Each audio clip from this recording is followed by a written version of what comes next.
1 Kings. Chapter 7. Solomon was building his own house 13 years, and he finished all his house. For he built the house of the forest of Lebanon. Its length was 100 cubits, its width 50 cubits, and its height 30 cubits, on 4 rows of cedar pillars, with cedar beams on the pillars. It was covered with cedar above over the 45 beams that were on the pillars, 15 in a row. There were beams in 3 rows, and window was facing window in 3 ranks. All the doors and posts were made square with beams, and window was facing window in 3 ranks. He made the hall of pillars. Its length was 50 cubits, and its width 30 cubits, with a porch before them, and pillars, and a threshold before them. He made the porch of the throne where he was to judge, even the porch of judgment, and it was covered with cedar from floor to floor. His house where he was to dwell, the other court within the porch, was of the same construction. He made also a house for Pharaoh's daughter, whom Solomon had taken as wife, like this porch. All these were of costly stones, even of stone cut according to measure, sawed with saws, inside and outside, even from the foundation to the coping, and so on the outside to the great court. The foundation was of costly stones, even great stones, stones of 10 cubits, and stones of 8 cubits. Above were costly stones, even cut stone according to measure, and cedar wood.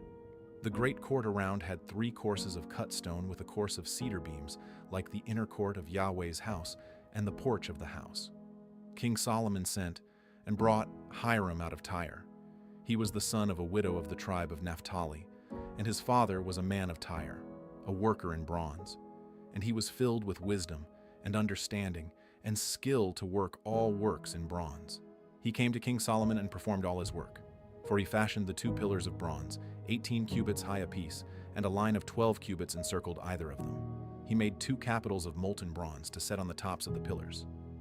The height of the one capital was 5 cubits, and the height of the other capital was 5 cubits. There were nets of checkerwork and wreaths of chain work for the capitals which were on the top of the pillars, 7 for the one capital, and 7 for the other capital. So he made the pillars, and there were 2 rows of pomegranates around the one network to cover the capitals that were on the top of the pillars, and he did so for the other capital. The capitals that were on the top of the pillars in the porch were of lily work, 4 cubits. There were capitals above also on the 2 pillars, close by the belly which was beside the network. There were 200 pomegranates in rows around the other capital. He set up the pillars at the porch of the temple. He set up the right pillar and called its name Jachin. And he set up the left pillar and called its name Boaz. On the tops of the pillars was lily work, so the work of the pillars was finished. He made the molten sea 10 cubits from brim to brim, round in shape. Its height was 5 cubits, and a line of 30 cubits encircled it. Under its brim, around, there were buds, which encircled it for 10 cubits, encircling the sea. The buds were in 2 rows, cast when it was cast. It stood on 12 oxen, 3 looking toward the north, and 3 looking toward the west, and 3 looking toward the south, and 3 looking toward the east. And the sea was set on them above, and all their hindquarters were inward. It was a hand-width thick. Its brim was worked like the brim of a cup, like the flower of a lily. It held 2,000 baths. He made the 10 bases of bronze. The length of one base was 4 cubits, 4 cubits its width, and 3 cubits its height. The work of the bases was like this. They had panels, and there were panels between the ledges. And on the panels that were between the ledges were lions, oxen, and cherubim. And on the ledges there was a pedestal above, and beneath the lions and oxen were wreaths of hanging work. Every base had 4 bronze wheels and axles of bronze, and its 4 feet had supports. The supports were cast beneath the basin, with wreaths at the side of each. Its opening within the capital and above was a cubit. Its opening was round like the work of a pedestal, a cubit and a half, and also on its opening were engravings, and their panels were square, not round.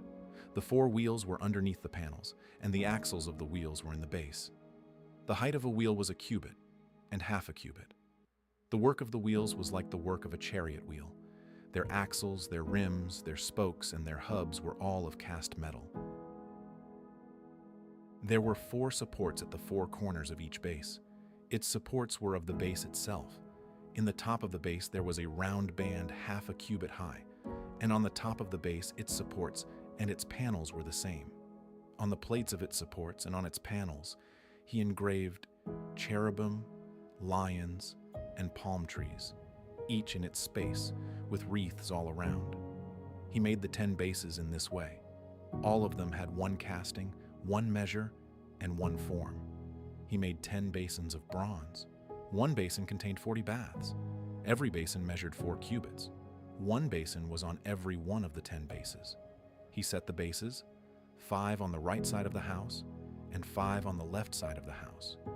He set the sea on the right side of the house eastward and toward the south. Hiram made the pots, the shovels, and the basins. So Hiram finished doing all the work that he worked for King Solomon in Yahweh's house. The 2 pillars, the 2 bowls of the capitals that were on the top of the pillars, the 2 networks to cover the 2 bowls of the capitals that were on the top of the pillars, the 400 pomegranates for the 2 networks, 2 rows of pomegranates for each network, to cover the 2 bowls of the capitals that were on the pillars, the 10 bases, the 10 basins on the bases, the 1 sea, the 12 oxen under the sea, the pots, the shovels, and the basins. All of these vessels, which Hiram made for King Solomon for Yahweh's house, were of burnished bronze. The king cast them in the plain of the Jordan, in the clay ground between Succoth and Zarethan. Solomon left all the vessels unweighed, because there were so many of them. The weight of the bronze could not be determined. Solomon made all the vessels that were in Yahweh's house, the golden altar, and the table that the showbread was on, of gold, and the lampstands, 5 on the right side and 5 on the left, in front of the inner sanctuary, of pure gold, and the flowers, the lamps, and the tongs, of gold, the cups, the snuffers, the basins, the spoons, and the fire pans, of pure gold, and the hinges, both for the doors of the inner house, the most holy place, and for the doors of the house, of the temple, of gold. Thus all the work that King Solomon did in Yahweh's house was finished. Solomon brought in the things which David his father had dedicated, the silver, the gold, and the vessels, and put them in the treasuries of Yahweh's house. 2 Chronicles Chapter 4. Then he made an altar of bronze, 20 cubits long, 20 cubits wide, and 10 cubits high. Also he made the molten sea of 10 cubits from brim to brim. It was round, 5 cubits high, and 30 cubits in circumference. Under it was the likeness of oxen, which encircled it, for 10 cubits, encircling the sea. The oxen were in 2 rows, cast when it was cast. It stood on 12 oxen, 3 looking toward the north, 3 looking toward the west, 3 looking toward the south, and 3 looking toward the east. And the sea was set on them above, and all their hindquarters were inward. It was a handbreadth thick. Its brim was made like the brim of a cup, like the flower of a lily. It received and held 3,000 baths.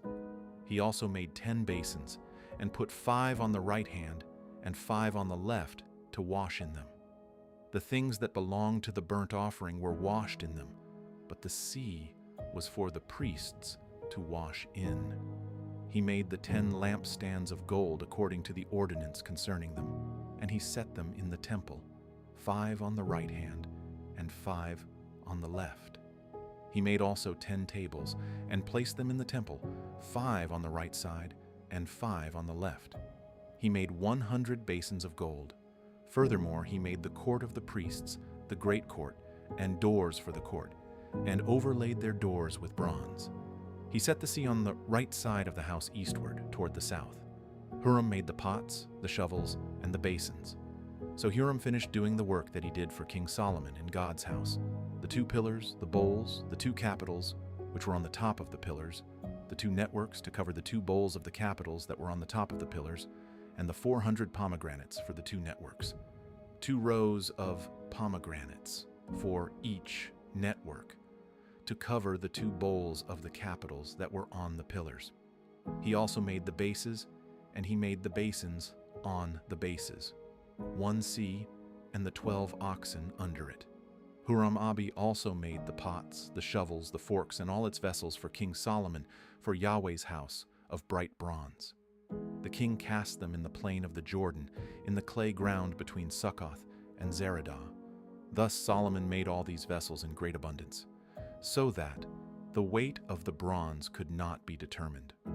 Solomon made all the vessels that were in God's house: the golden altar, the tables with the showbread on them, and the lampstands with their lamps to burn, according to the ordinance before the inner sanctuary, of pure gold, and the flowers, the lamps, and the tongs of gold that was purest gold, and the snuffers, the basins, the spoons, and the fire pans of pure gold.